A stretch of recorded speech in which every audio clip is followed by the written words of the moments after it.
Alright, so I did a rhyming speech last year, which was the only time I've tried it, but I think the general consensus was that most people liked it. So in the lead up to today, a lot of people have been asking what's in store. Well, I can now confirm I'm going to try it once more. I was super reluctant, I won't deny, I just don't want to be typecast as that weird poem guy. But at the end of the day, I'm just not great at public speaking, but doing a speech in rhyme is basically cheating. Because look, you're all already a bit more engaged when I speak. I get bonus points just for it being unique. And I get to take my time, practice, rehearse. Why would I tinker with a format that works? There's also a few tricks that I picked up last time, like you can sub in a prop if you can't find the appropriate rhyme. So that's why I got this box of props here for any of those sticky situations, like this Year 7 maths book of quadratic equations.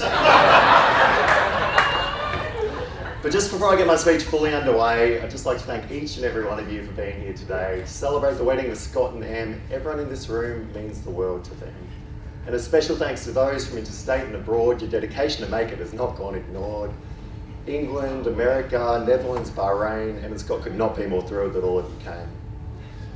I actually love the process of compiling these rhymes because it's mainly just reminiscing about all the good times that I've had over the years with Scott and now Em, all the amazing experiences that I've had with them. And whenever I thought of one of these stories, I'd jot it down in my phone, and that became the framework that turned into this poem.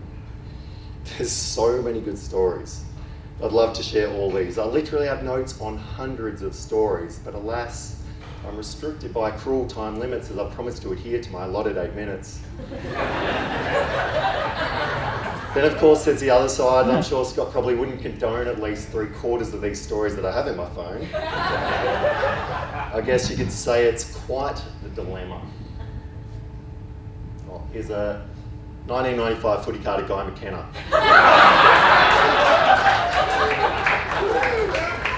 I think my best option is just to reel off a bunch of these notes without any specific detail or culpable quotes, just the story name without anything vital. I'm sure Scott can't get in trouble just from a title.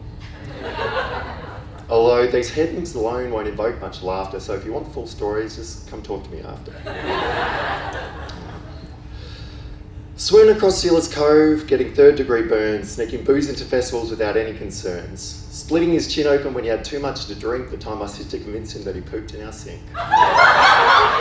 Scott getting robbed, Scott getting scammed, sleeping on the streets of LA with no accommodation planned, jug sculling battles just using a straw, staking 10 stakes on a race with my brother-in-law.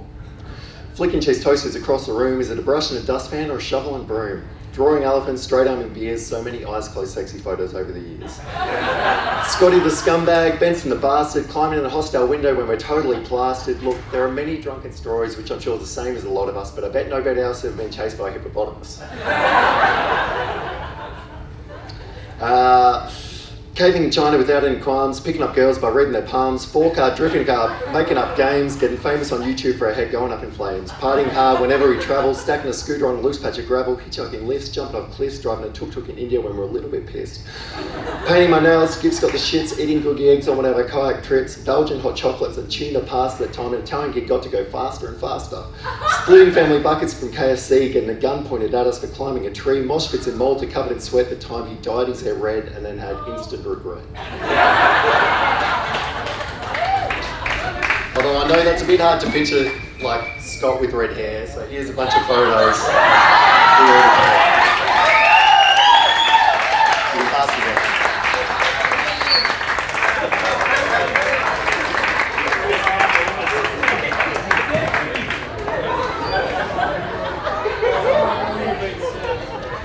I do need to rein this speech in though, because I'm way off track. Today's supposed to be about love, commitment and all that, so well, maybe I'll take it all back to the day they first met, which is truly a day that I'll never forget. I couldn't imagine a more beautiful way to start a love story than in the throes of Bulldog Premiership glory.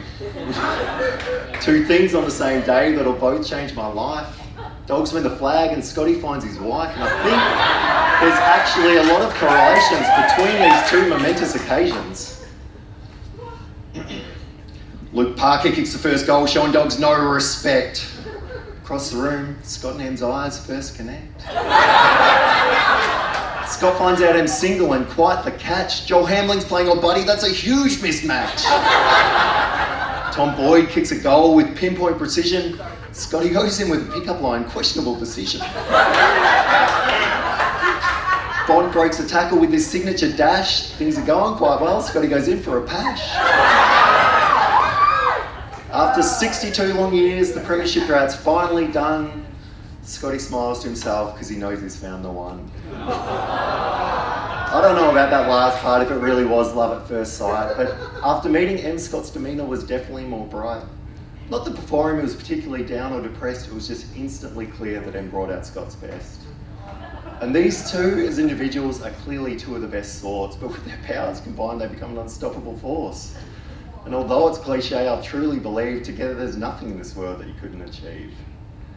Look, I know word around towns that Scott's punching above his weight. But that is a statement that I would hotly debate, because my man Scotty, he is bloody hot property. Em snagging Scott's like Em winning the lottery.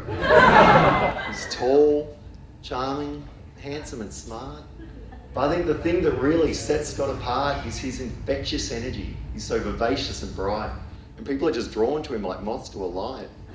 I think for me, the more than most, that statement is true. School together, travel together, now we work together too. But I really wouldn't and couldn't have it any other way. Though that may often be to my wife Jackie's dismay, because if she were up here, I'm sure that she'd tell us that Scott's the only person of whom she's ever been jealous. Not really jealous I'd ever cheat or have an affair, just of the fun that we have and the bond that we share. She should be jealous. And frankly, a little suspicious, because Scott and my friendship is bloody delicious.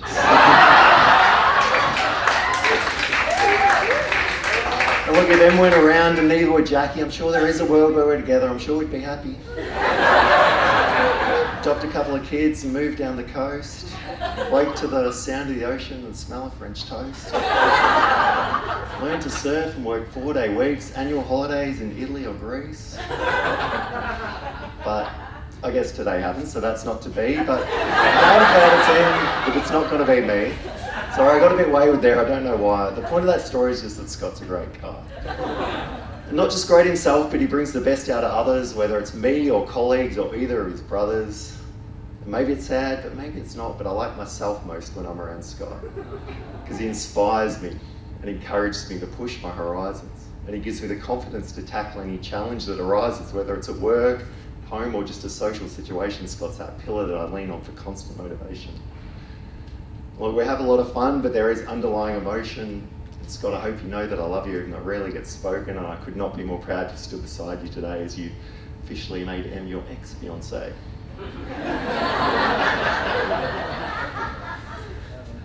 Now on to his coaching. Yeah, where do I start? You're beautiful, hardworking, honest and smart. And you've got an amazing house at Blairgowrie. Surely that alone's enough to start preparing the dowry. But you're clearly just a country girl stuck in a city slicker's body, but I've never met anyone more in love with my Scotty. You're absolutely gorgeous. There is no debate that you're a natural beauty and you always look great. But today, in particular, it is undisputable that never in your life have you looked more beautiful. You're an absolute picture of grace and style. And it was a gift to be present as you walk down the aisle. I've loved getting to know Em ever since Scott met her. I really treasure every moment that we get to spend together. It's always so easy because Em's so laid back and relaxed. But Em, I think we need to have a serious conversation about your addiction to Pepsi Max. Yes, it's got no sugar and it's low in calories, but it's been linked to dementia and prenatal abnormalities. There's so many artificial flavours and chemicals added, like potassium sulfate, aspartame, and sulfuric acid. So even though it may not be visible now, it's doing damage beneath. And at a bare minimum, you know it's definitely rotting your teeth. I'll concede this probably isn't the right time for an intervention, but I just figured I'd raise it while I have your undivided attention.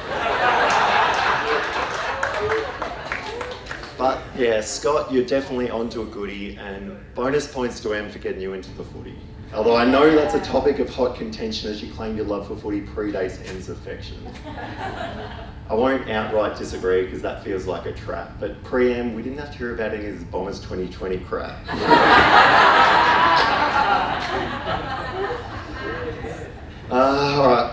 almost done, but I haven't quite got through all my props. Maybe I'll quickly just run through what's left in the box. If it's still in. Alright. Little toy car, Vegemite jar. Well, this is from just before, it's like a half-smoked cigar. Book about war, Mario 64, and a picture of a hole that Scotty punched in the door. Bread roll that I stole, crystal bowl, and it's just super creepy old antique doll. Scott and I with a Greek between us, a book about Venus, and a vial of hairs that Scott trimmed from his beard.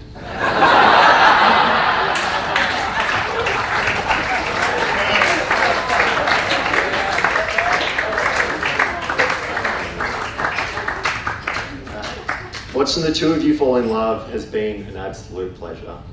I couldn't imagine two people better suited together. You share the same values and you're on the same page. I'm certain that's just going to get better with age. Em once said something that I think today really rings true. She said, "You're not just dating, but you're a family of two." I couldn't be happier that's official now that you've tied the knot. Could we all please raise a glass to Emma and Scott?